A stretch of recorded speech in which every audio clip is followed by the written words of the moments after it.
யாராவது உங்கள்கிட்ட சம்பந்தம் பேசுறாங்க, ஒரு கல்யாணத்தை முன்னெடுத்து சொல்றாங்க அப்படின்னும் பொழுது பெண்ணுக்கு எவ்வளவு வரதட்சணை போடுவீங்க அப்படின்னு கேட்டாலே தயங்காதீங்க, செருப்பு கழட்டி அடிச்சு ஒரு சம்பந்தமே வேணா வெளியில போன்னு சொல்லிடுங்க.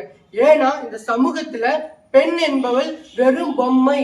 இவளை விலை பேசி வித்துறணும், நீங்க 50 பவுன் போடுறேன் 100 பவுன் போடுறேன் அவ்வளவுதான் அப்படின்னு சொல்லிட்டு ஒரு பிசினஸ், ஒரு மெத்தடா தாங்க இந்த கல்யாணம் எல்லாம் போயிட்டு இருக்கு. பெண் என்பவள் நீங்க விற்கிற பொம்மையா, ஒரு போதை பொருளா நினைக்கிற இந்த சமூகம், நான் எல்லாருமே சொல்லல, சில கேடுகட்ட ஜென்மங்கள் ஆண்கள் இருக்காங்க.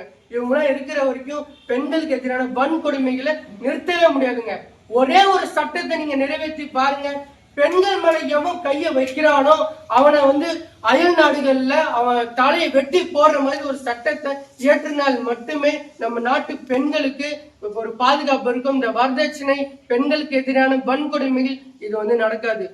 திரும்பவும் திரும்பவும் திரும்பவும் சொல்றேன், பெண் என்பவள் நீங்க நினைக்கிற, நீங்க சேல்ஸ் பண்ணி வைக்கிற பிசினஸ் ஒரு பொம்மை கிடையாது. சாட்சாத் அந்த அங்காளம்மன், காளியம்மன் அவங்களுடைய ரூபம் அப்படின்னு நான் சொல்லுவேன்.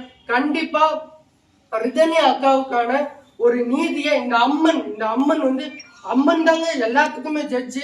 இந்த அம்மன் எல்லாத்துக்கும் ஒரு பதில சொல்லுவாங்கன்னு அப்படின்னு கேட்டுக்கிறேன்.